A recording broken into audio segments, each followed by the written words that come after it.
I'm gonna die. She's gonna die. I guess I'd be... Oh, he made it through the night. I guess I'd be lying if I said I didn't get any sleep.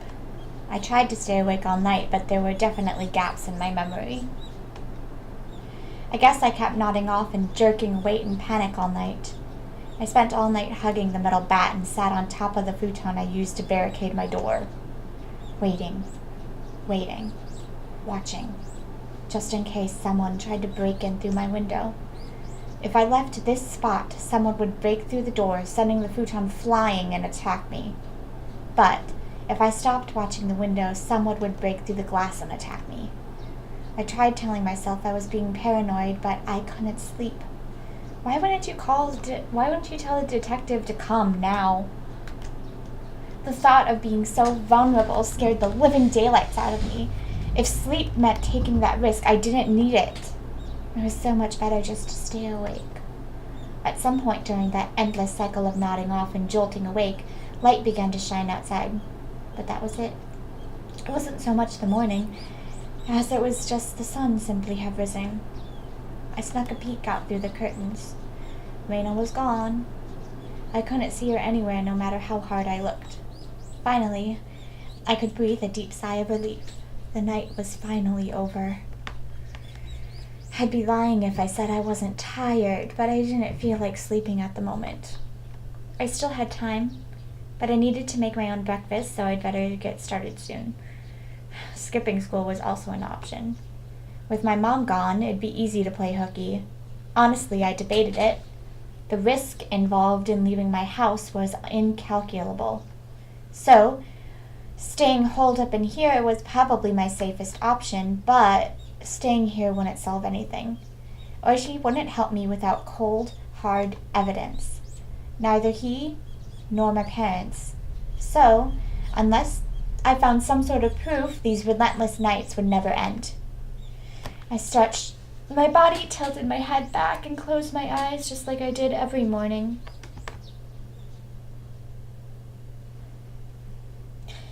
I regulated my breathing and regained my senses. Calm down, Keiichi, my bara. Let's go to school. Let's wait until they set their trap for me. But that didn't mean I was going to just twiddle my thumbs. I needed to avoid that trap and secure irrefutable evidence. Take note of the plates of any cars that drive by. If I see someone suspicious, check their clothes and face. I wasn't just protecting myself, I was preparing myself to turn their attack against them and retaliate. The tension was similar to when two samurai were both aiming to slay each other with a single motion as they drew their katanas. I was not at a disadvantage. I would have a chance to retaliate. I finally felt a bit of courage growing in my chest. All right, let's go to school. I tightened my grip on Satoshi's bat. He was the only partner I could count on.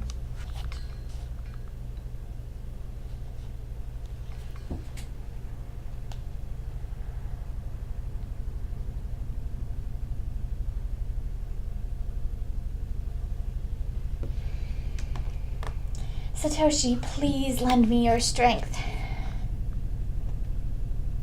And entrust your dying regrets to me, since you were probably murdered. I'll make sure I dispel them. With renewed resolve, I checked the clock. It was still early. Of course, I was going to school by myself today. If I didn't want to run into Reina or Mion, I needed to leave now. The shattered fragments of the cupboard were still strewn all over the entryway. Right. I meant to clean that up last night, but never got around to it with the phone call and everything. If my parents came back and saw this while I was at school, I would never hear the end of it. Still, I'd be wasting time if I cleaned it up right now, and considering what would happen if I ran into Reina or Mion, it wouldn't be too late to clean it up after I got back home. Making extra certain the doors were locked, I left the house. My uniform was still covered in mud from yesterday, so I left it in the washer. Today I was going to school in a tracksuit. By wearing a different outfit this morning, my mind was forced to accept that today was different from yesterday. I had a hunch. Today might be the day I get killed. He said that yesterday, and he's still kicking.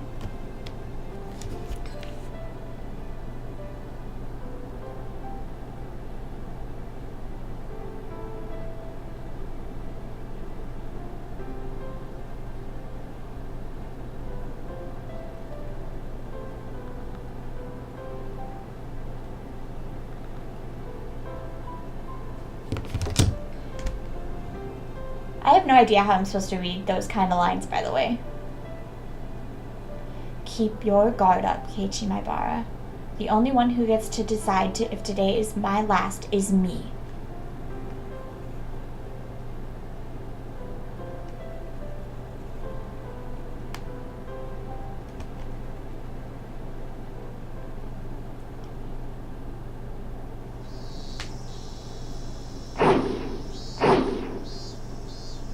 I spent the morning practicing my swing like it was a natural routine. After a while, Reina arrived at school. Our eyes met, but we said nothing. Reina said nothing about last night, as if it never happened. But I could see that those events were real by the wounds carved into her fingers. I just heard her telling Satoko and the others that the bandages were from her hurting herself in the kitchen. Though, it wasn't like it bothered me. The details that Oishi said about Reina's incident before her transfer played vividly in my mind. Now that I knew about it, I couldn't even dream of Reina as a cute, ideal girl. Kei-chan, I see you're still aiming for the nationals. It was Mion. I had already sensed her approach, so I wasn't that surprised. Oh, Mion. If you understand, then leave me alone. I'm busy practicing. I gave her a curt reply without my usual joke. Then I gave the bat an even larger swing, tacitly keeping Mion from getting any closer. Hey, Kei-chan, take it easy. I think Mion got the message, but she still urged me to give it a rest. Homeroom's not that far off, is it? Just let me finish practicing. I swung the bat even harder as my sign of my refusal. Kei-chan, when did you get into baseball? Just recently. Recently? You mean yesterday? Don't ask if you already know. Oh dear. That's a very unsportsmanlike reply. You're distracting me. Go away. I ignored Mion and kept swinging. Normally, she'd get mad or bored and leave if someone gave her the cold shoulder like this. Mion just stood there, waiting patiently for me to stop swinging. I didn't sense any hostility, but we were at school in plain view. I doubt she'd suddenly attack me here. Or was that too naive? Still, I was starting to get tired. Maybe it wouldn't be so bad to take a break and hear her out. You need me for something, right? What is it? Sweat poured from me as I stopped swinging. How do you sweat so much from just swinging a bat? I noticed my shoulders were heaving as I breathed. I cursed my lack of exercise. At this rate, I might not be able to move as I needed when the time came.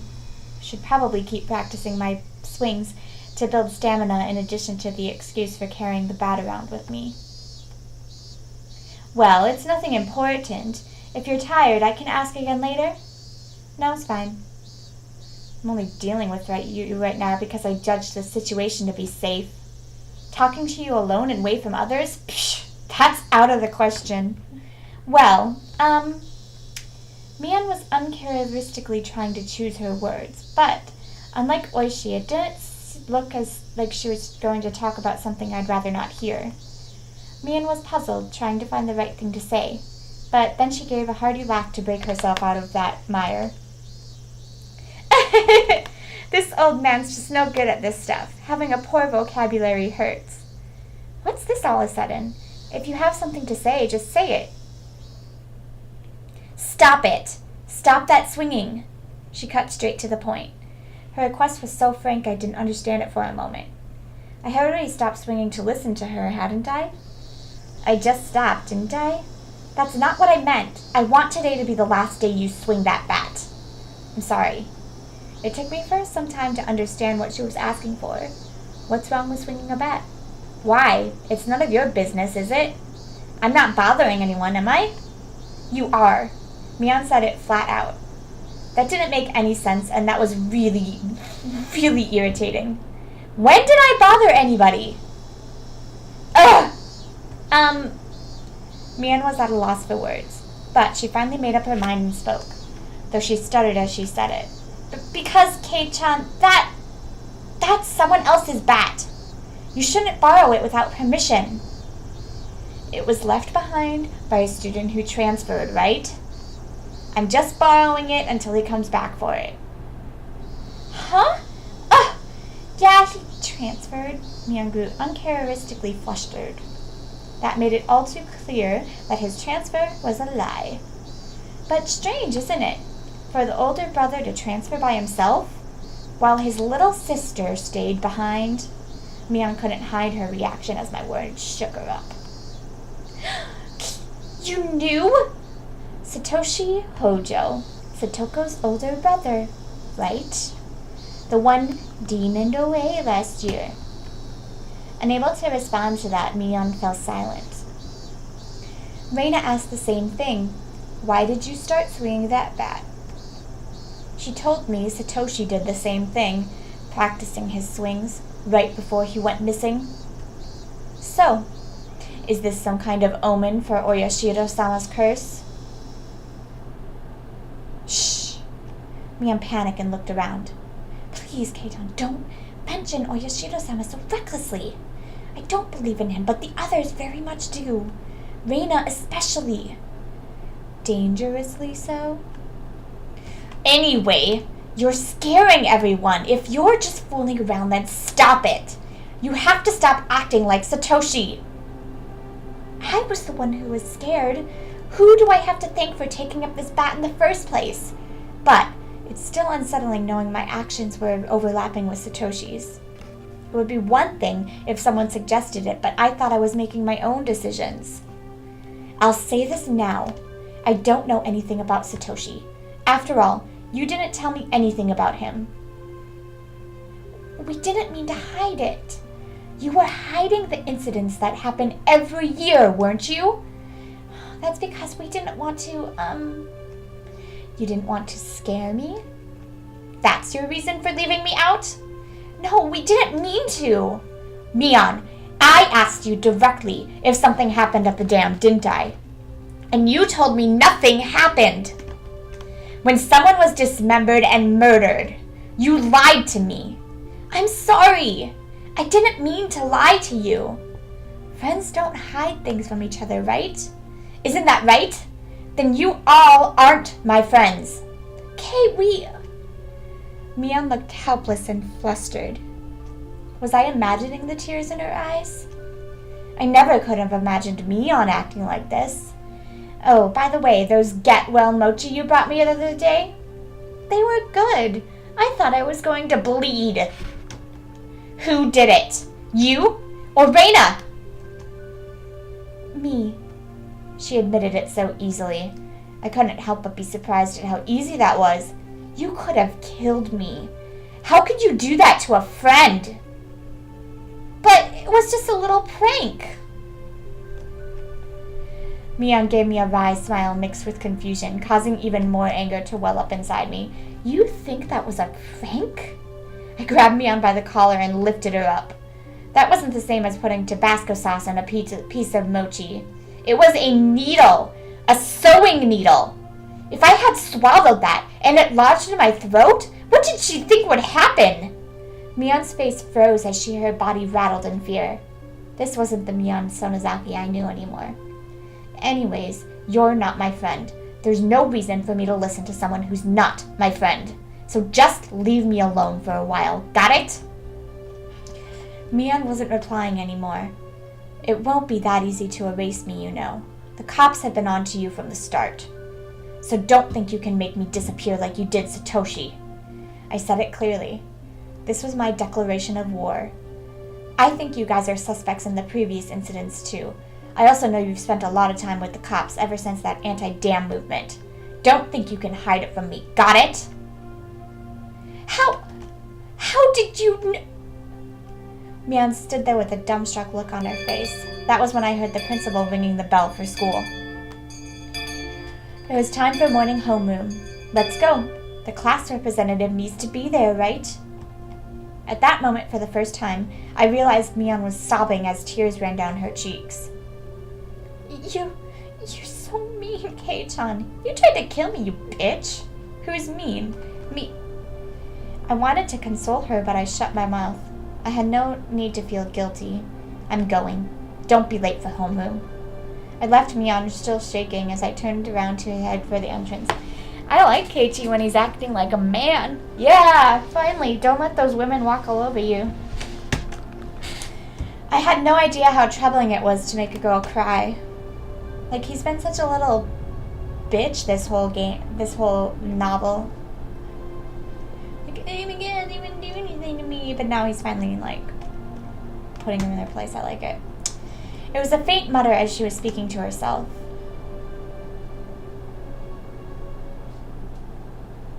So that's how it is. Huh? She wasn't saying it to anyone. It was Mion talking to herself. But it was a sobbing voice that had a kind of giddy, cursing tone. I inadvertently stopped and turned back towards her. So it was that bastard. He leaked it all to Kay. She balled up her fist as their tears continued to rain down.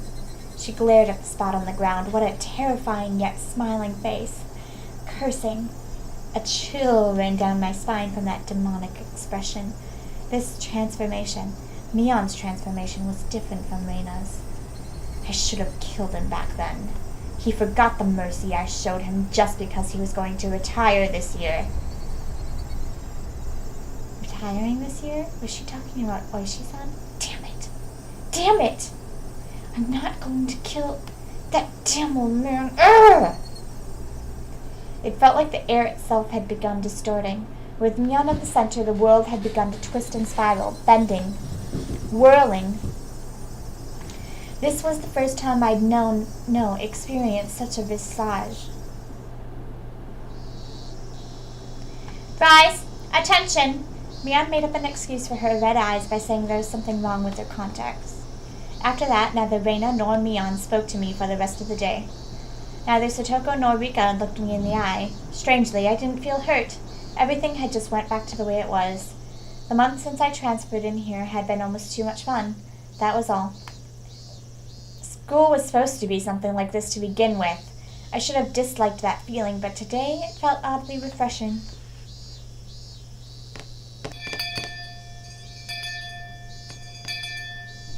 The bell rung, sounding the end of the monotonous school day, which had felt so tense yet so dull.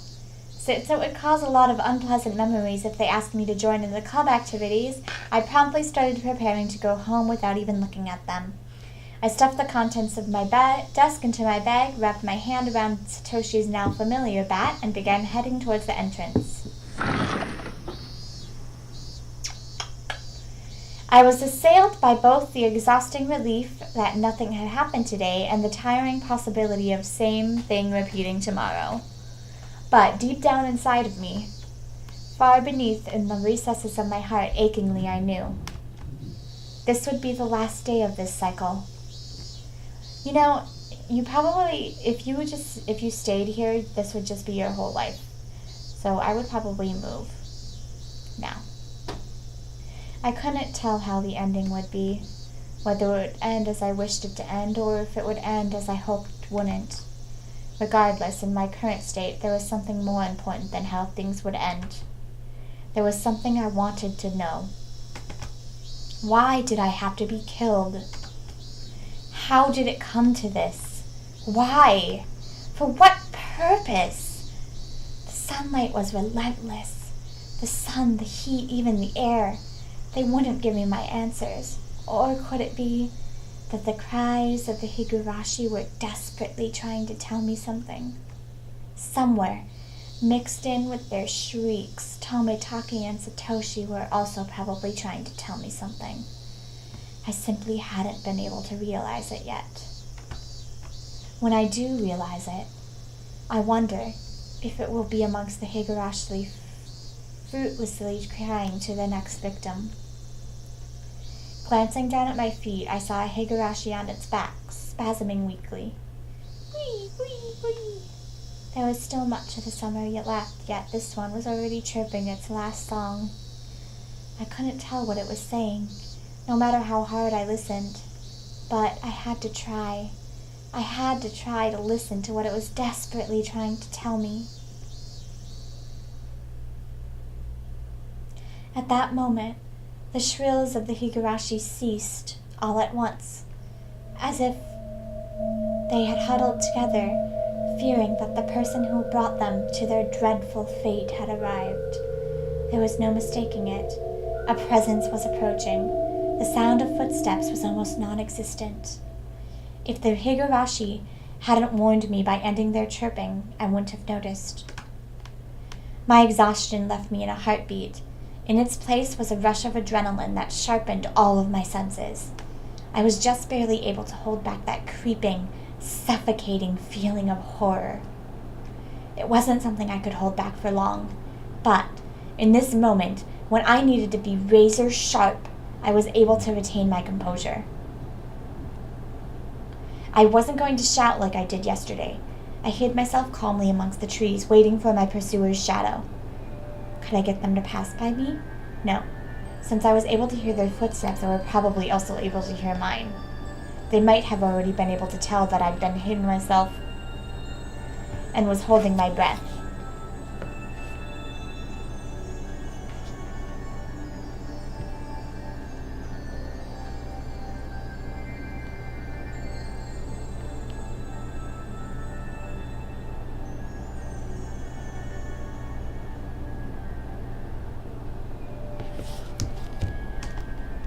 The person tailing me, was it Reina, just like yesterday? If it was Reina, I wouldn't hold back. I could just yell at her and make her go away like yesterday. If it wasn't Reina, it would depend on how they acted, I guess. The footsteps ambled closer. I swallowed, wiping my clammy hands on my pants, and readjusted the grip on the bat.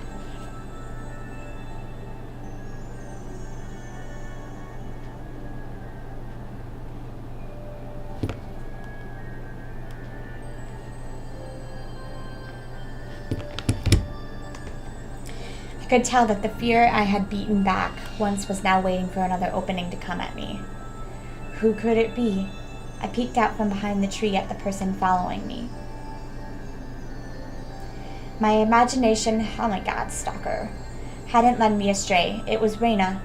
There was a bit of relief as I realized it was someone I knew, but that feeling left me in an instant. This wasn't the same Reina that I knew. Her eyes were dark and lifeless, but her mouth appeared as if it was carved into a crescent. Yes, it looked like she was grinning slightly. And in her right hand was an axe. I hid myself beneath the tree once again and recalled the unbelievable sight I just saw. What was that just now? The embodiment of terror laid bare. Baseball, practicing my swing, there were tons of excuses for me to be carrying a bat. But for that axe? There was no excuse for that. An axe, just like that? Keiji-kun, are you playing hide and seek, I wonder? My heart was pounding, hard enough that I had trouble breathing. What little composure I had been able to hold on to was now crushed in its place. Cold sweat gushed forth, covering my entire body, letting me know precisely what kind of emotion had taken hold. Not good, not good, not good. I wasn't able to hide myself completely. She already knew I was here. Were you trying to scare me, I wonder? I decided it would be better to reveal myself now, since there was a space between us, than allow Reina to come any closer. I adjusted my grip on the bat again, readied myself mentally, and stepped out from behind the tree.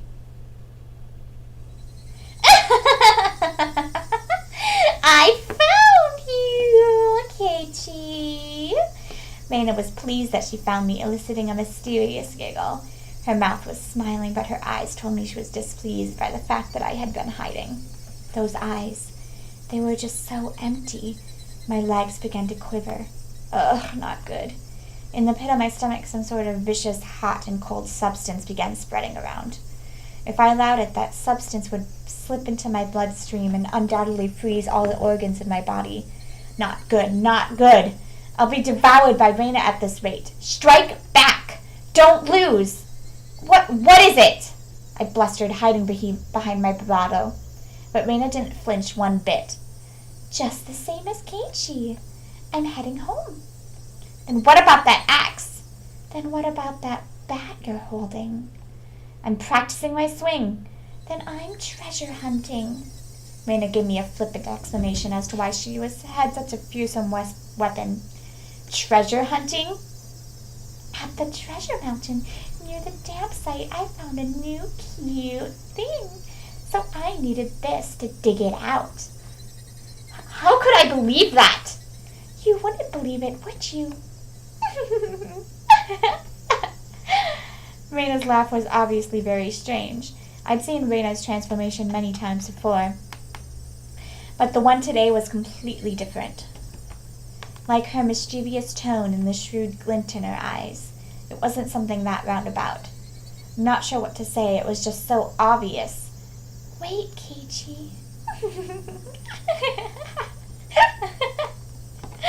Reina didn't stop walking even as she let out that eerie laugh. Whenever Reina got too close for me, I would scurry away and turn back towards her. This cycle repeated over and over. No matter how I looked at it, I was being chased by Reina and was trying to escape. Don't follow me! I can't do that. My house is this way after all. When I met with Reina on this road yesterday, she cowered and trembled as she followed my commands. But today was different. Reina didn't show a hint of trepidation. Actually, wasn't I the one who was cowering? If the way home for Reina and me was the same, that's fine. I'd just change my route. That'd work out, wouldn't it? I turned onto a side street I'd never been down and knew little about. But Reina saw me do that and followed me while laughing. Why? Why? Aren't you going home? Then just go home down the street you normally do. Why would you follow me down this weird little side road? Those thoughts screamed in my head, eventually spilling out my mouth. Why are you following me? The tone of my voice was already tinged with terror. Because I want to talk to Keiichi. Keiichi wants to talk to Reina too, doesn't he? Doesn't he? I don't want to talk about anything with you. That's a lie, isn't it? There's something you want to ask me about, isn't there? Not at all. I have nothing to talk to you about. That's a lie, isn't it? It's not a lie! Lies! Reina's scream echoed, startling some nearby birds into flight. I cringed in fear. The only other thing I could do was increase my pace. Let's talk, Keiichi. Talk. Why was I running down this unfamiliar and deserted street? Doesn't Keiichi have something he's worried about? Nothing at all. I'm not worried about anything. Lies. Even though I was running, even though Reina was walking, why wasn't I getting any farther away? I know, I really do know. You're scared, aren't you, Keiichi? I'm not scared! I'm not scared of anything. Lies! My breathing grew heavy, and it felt my legs were giving out beneath me. Reina wasn't even breaking a sweat. I'll listen. This time I'll listen. I had no idea what she was talking about. This time I'll listen. It will be different from the time with Satoshi. When she said Satoshi's name, I turned back for a moment. But even as I did that, Reina was still advancing. I couldn't afford to stop. Satoshi was worried too. It looked like he was having such a hard time. But I didn't listen. I was so sad. Where did this street connect to? All these twists and turns, up and downs. It was hard to believe that this was even remotely in the direction towards my house. My sense of direction had long gone out the window. I really regretted it when Satoshi transferred. I thought that if I had listened, he might not have transferred out. I really regretted that. The road led me deeper into the forest. Wasn't I getting farther away from the village the more I ran?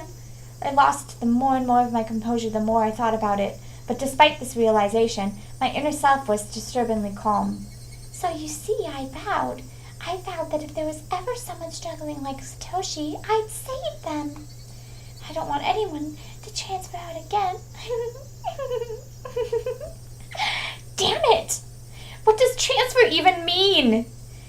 won't let you transfer me. I won't end up the same as Satoshi. Come on, Keiichi, talk to me.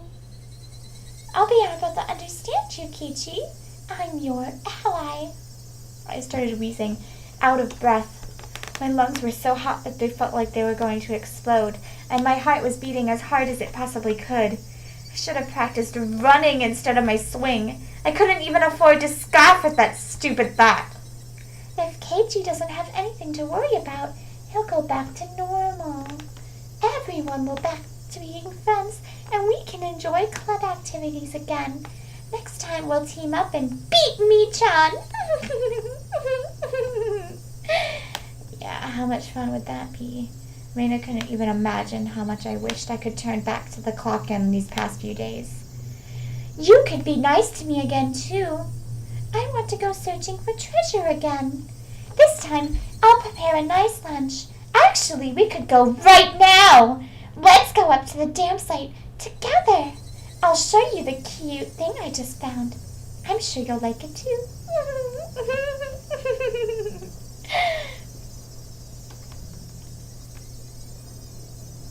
My footsteps made pathetic flapping sounds as my legs wobbled and faltered. Hot on my heels, Reina's steps were sharply breaking twigs underfoot. I had to accept it. I was on the run, being chased by Reina. If she caught me, it was all over. I realized it instinctively. I couldn't even begin to think of what the end would entail. Just that if I was caught, it was all over. That's all I knew. It didn't matter how it was going to end. I wouldn't let it end. Not without knowing anything. Not yet. That momentary lapse was all it took. Of all the things that could have happened, my knees buckled underneath me and I crumbled towards the ground. I tried to stand frantically, urging my legs to respond. I used my bat as a makeshift cane to prop myself up, but Reina was already standing right in front of me. Compared to me, out of breath and utterly exhausted, Reina was so cool and composed that she could have froze the air around her. She wasn't breathing hard at all. Rather, I couldn't even sense if her heart was beating. Are you afraid of something, I wonder? It's not like you to tremble, Keiichi. Her expression looked almost affectionate. Those soulless eyes, that mask of affection. As she admonished me for trembling, Reina's hands deftly slipped over her head. The blur of arms as they moved made me feel as if I was staring at the godliness of the thousand-armed Buddha. Then, as both of her hands met above her head, that axe that she held came into focus. I stared up at it in disbelief. It was all I could do. Tell me, what happened to Satoshi? Reina stayed like that, with the axe raised above her head and solemnly opened her mouth. It was as if she was expressing a farewell to a friend she never would see again. That cruel scenario resided somewhere in her actions. Please fight back a little bit. I told you, Satoshi transferred out. Enough of that transfer crap! It means demoned away, doesn't it? Doesn't it? You can tell me now, can't you? Who made Satoshi disappear? Was it you? Mion? Or someone in the village? Answer me! I became frantic the more I screamed, but Reina did nothing but to maintain the smile frozen on her face. I have no idea what Keiichi is talking about. Then I'll say it in a way you do. Who is the perpetrator of this chain of mysterious deaths? You seem to be confused, Keiichi. What? There is no human perpetrator. Everything is by Oyashiro-sama's will. Isn't Oyashiro just superstition? You believe in that too? It's not about believing or not. Oyashiro-sama exists. Period. Reina's gaze grew even more gelid. The ferocity of her stare was so intense, not allowing me to question anything. There's just no way that something like Oyashiro could exist. You don't believe in Oyashiro-sama? There's no way I could believe in it. There's no way it could exist. It exists. Oyashiro-sama exists. Keiichi should have felt it personally. I never felt something like that. Keiichi, haven't you felt someone apologizing to you before? Constantly on top of that? All the noise from the outside world disappeared. Only Reina's voice resounded loudly and terribly. You see, until you forget them, They'll always be with you at school, at home, at your bedside. I couldn't understand what Reina was saying. It came to me too. Oyashiro-sama did. That's why I transferred and came back to Hinamizawa. I don't understand. What does transfer even mean? What was Reina saying? Hasn't Oyashiro-sama come to you as well, Keiji-kun? I'm probably the only one you can confide in. I won't let you transfer out, okay?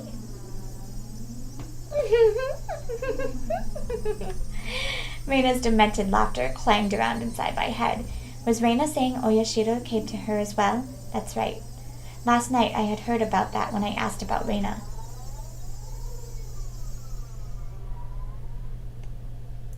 Please keep this confidential. Also, part of this may be speculation.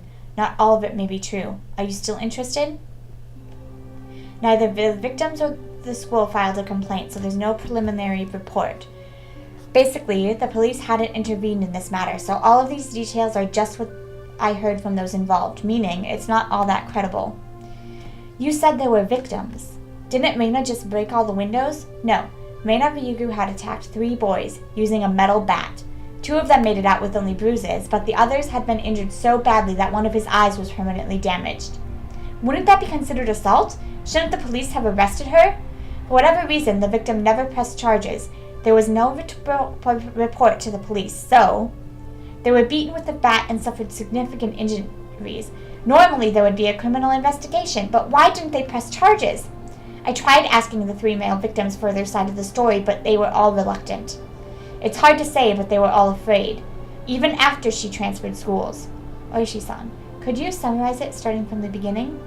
Reina hit people while she broke the windows, or was it she started breaking the windows after she got bored of hitting people? They sounded similar, but the meanings were drastically different. On an undisclosed date, Reina Ryugu was conversing with 3 male students, close friends of hers, near the pool storage shed. Who were those 3? I can't reveal their names, but they were close to Reina Ryugu, and it seems they were a group of friends. She was the lone girl in their group, so it wasn't that strange for the 4 of them to be together. So what happened? I don't know the reason why. She took the baseball team's bat that was in the pool storage shed and beat the 3 of them down one after the other. What? My gosh, why do 3 men just let a girl hit you? It's stupid. This was an account pieced together by the information given at the time of the incident. One day after school, Reina and 3 male students were at the pool storage shed talking together. They weren't seeking help, rather, they usually met up there. It appears it became a heated discussion. At that time, Reina underwent a change. The change was so abrupt that the 3 of them didn't comprehend what was happening. Then, taking the metal bat, she attacked her friends one after the other, leaving her friends covered in blood with gashes on their heads. She made her way towards the school building.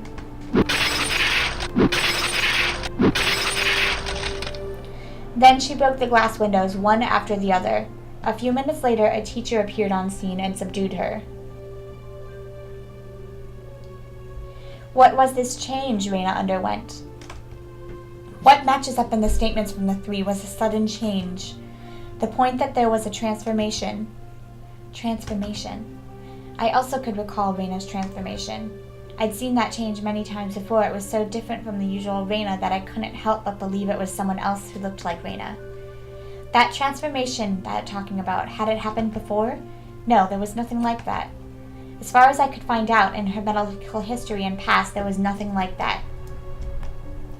Does that happen often, where people change suddenly like Reina did? Of course it does. There are plenty of psychological phenomena that could cause something like that. Then you're saying there was dormant element in Reina that caused the transformation? I cannot say that for certain. But according to the statements of her friends, it's hard to believe